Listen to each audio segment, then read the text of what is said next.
प्रिय विद्यार्थियों, आज हम आपको फ्यूचर टेंस की वर्ब कराएंगे। फ्यूचर में सभी टेंस की, तो फ्यूचर इंडेफिनिट में विल, शैल और फर्स्ट फॉर्म का प्रयोग होता है। शैल का प्रयोग आई और वी फर्स्ट पर्सन के साथ करते हैं और विल का प्रयोग सेकंड और थर्ड पर्सन के साथ करते हैं और सभी के साथ वर्ब की फर्स्ट फॉर्म का प्रयोग होता है। अब देखो किस जगह होगा। अगर वाक्य में tomorrow, next plus time, next का मतलब अगला, तो जैसे next month, next year, next day, तो उसमें फ्यूचर इंडेफिनिट। सून, शीघ्र, तो जैसे यह है आई शैल कम सून, तो हमने सून देखा तो यहाँ पर आई के साथ शैल और कम का प्रयोग किया। अर्जुन इधर ध्यान दो, आने वाला सन, अब सन चल रहा है 2026, 2026, तो 26 के बाद 27, 28 कोई भी सन आती है तो वहाँ future. We shall reach there in 2027। Next देखिए, डे आफ्टर टुमारो, देखो टुमारो माने होता है आने वाला कल। इसी तरह से परसों भी दो होती हैं, आने वाली परसों और बीती हुई परसों। जैसे कि टुमारो के बाद जो अगला दिन होता है तो परसों कहते हैं उसे हिंदी में, इंग्लिश में कहेंगे डे आफ्टर टुमारो।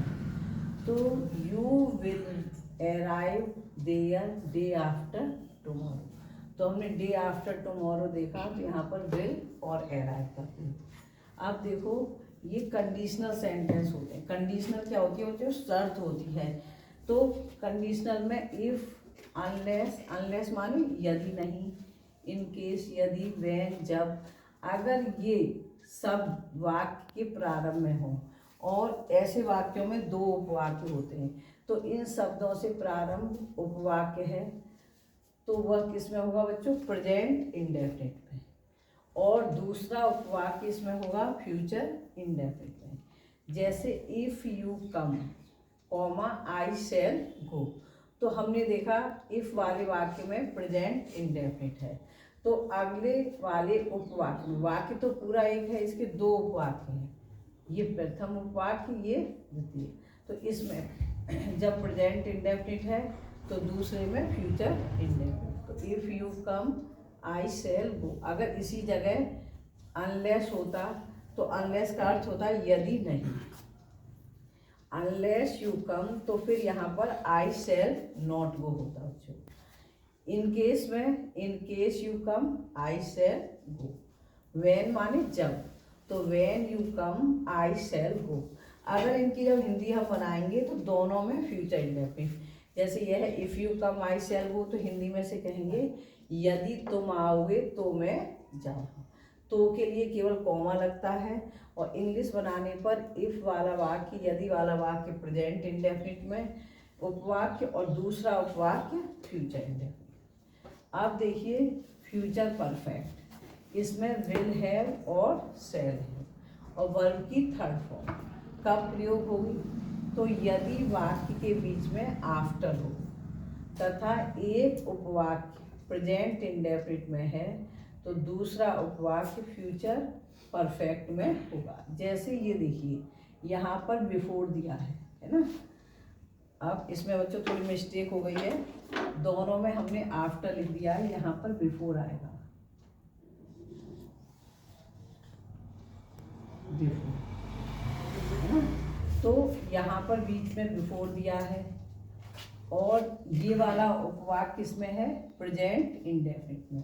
तो जब ये प्रेजेंट इंडेफिनिट में है तो बिफोर से पहले वाला किसमें होगा?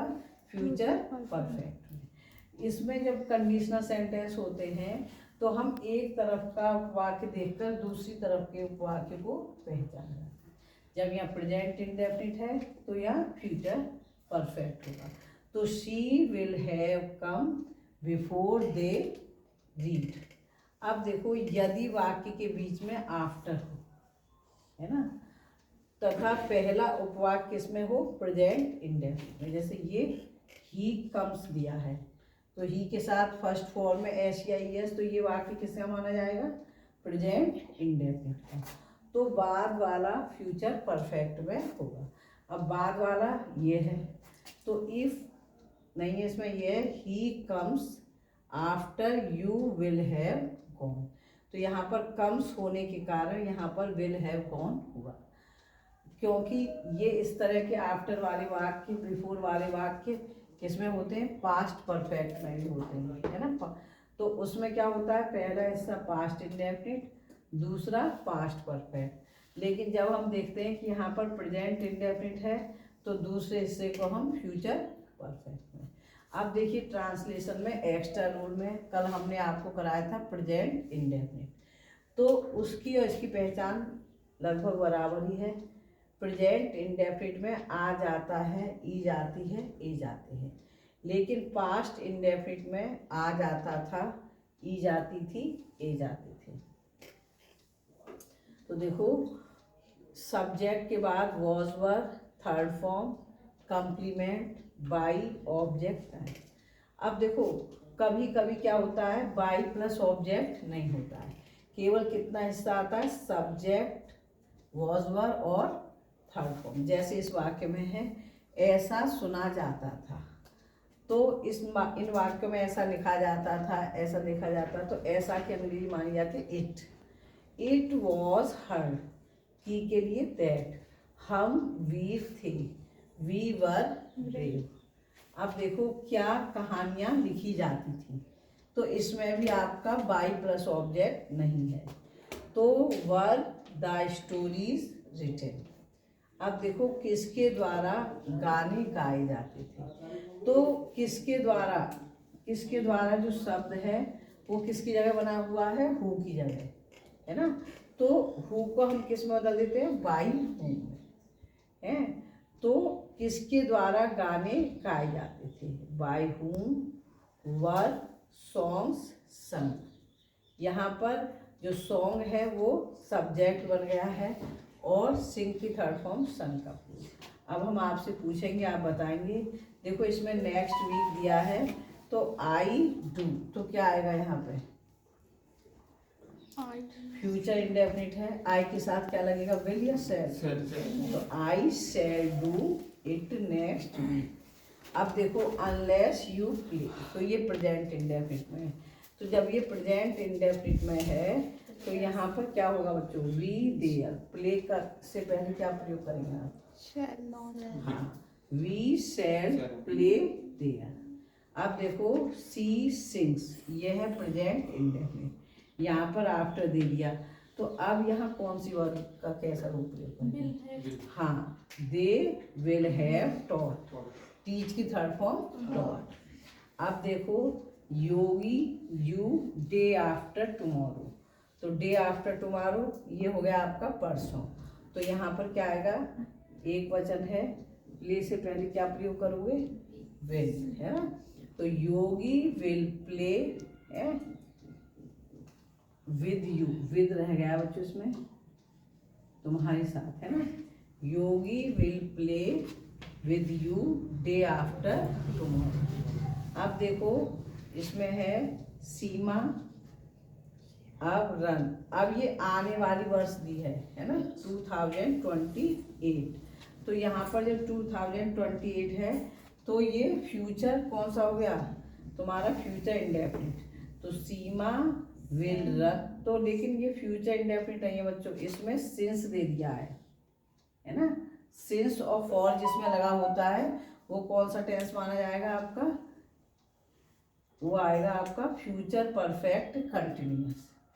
तो Seema will have been running, है ना, जहाँ पर सिंस या फॉर आता है और आने वाली वर्ष दी होती है तो हमारा कौन सा टेंस होगा, फ्यूचर परफेक्ट कंटिन्यूअस। तो Seema will have been running since 2028। अब देखो ऐसा लिखा जाता था कि वे दुखी थे, तो क्या हुआ, it was written that way की सैड, बिल्कुल सही। ऐसा देखा जाता था कि बच्चे रोया करते थे, it was seen that the children. अब देखो बच्चों इसमें दो हो गए, ये एक्स्ट्रा रूल दूसरा हो गया, रोया करते थे तो यूज्ड टू लगेगा इसमें, the children used to weep. तो फिर से देखो it was seen that the children used to weep. किसके द्वारा पत्र लिखा जाता था?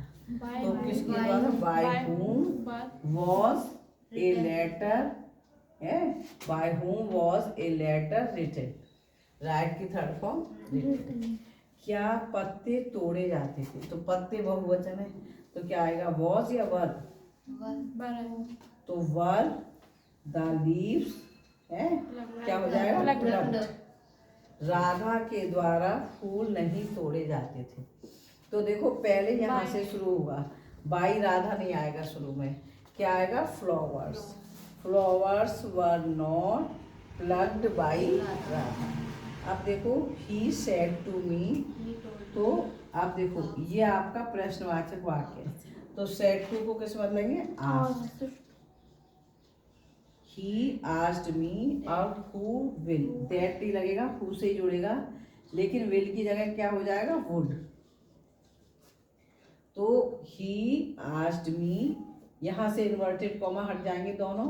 फिर who का बच्चों जब इस तरह के वाक्य बनाते हैं ना, तो जब इन्वर्टेड कॉमा में जो who होता है तो वो who का W कैपिटल लेटर में होता है, और जब आप इसे वो बनाते हैं तो इसमें स्मॉल लेटर का who हो जाता है। मतलब ये जो W है और ये W जब इन्वर्टेड कॉमा में होगा तो W बड़े कैपिटल लेटर में, और जब इन्वर्टेड कॉमा हो जाएगा तो स्मॉल लेटर में। तो हु वुड हेल्प, अब अस को बदलोगे किसके अनुसार? ही के अनुसार। अब आप समझोगे कि यहाँ तो अस है, अस क्या है? बहुवचन, और ही क्या है? एकवचन। तो ही का बहुवचन क्या होता है? दे, है ना। तो यहाँ पर दे के अनुसार हो जाएगा देम। तो ये इस तरह बनेगा आपका, he asked me who would help them. अब देखो ये है नन विल रिपीट इट, तो ये किस टेंस का वाक्य है? विल दिया है और फर्स्ट फॉर्म है, तो शैल विल के साथ फर्स्ट फॉर्म किस में होती है? आज वाले नियम के अनुसार फ्यूचर इंडेफिनिट। अब इसको बनाना है पैसिव, तो हम शुरू में किसका प्रयोग करेंगे? इट। अब इट के बाद क्या आएगा? विल। इट विल नॉट, है ना। अब विल के साथ क्या आता है? बी, तो it will not be report की थर्ड फॉर्म क्या हो जाएगी? रिपोर्टेड। अब देखो इसमें बच्चों बाई प्लस ऑब्जेक्ट नहीं आता, अगर नन नोबडी है ना, नो वन दिया हो तो पैसिव वाइज नेगेटिव बनता है, लेकिन फिर इसमें बाई प्लस ऑब्जेक्ट का प्रयोग नहीं। Thank you for listening me, have a nice day all of you.